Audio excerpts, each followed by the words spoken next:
دسمبر 2023 سے لے کے 21 دسمبر 2023 پر مبنی ہے۔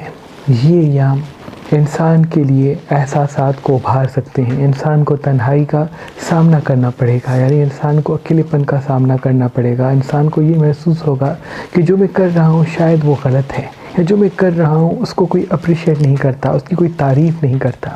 یاد رہے یہ صرف مریخ اور مشتری کی وجہ سے ہے۔ جیسے ہی یہ عقرب اختتام کو جائے گا تو تمام چیزیں پھر سے ویسی ہو جائیں گی جیسے تھی۔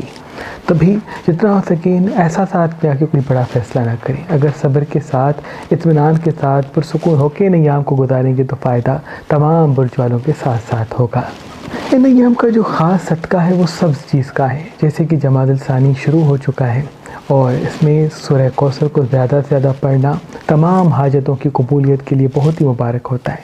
تو جتنا ہو سکے شروع والے ہفتے میں سورہ کوثر کو رات میں زیادہ سے زیادہ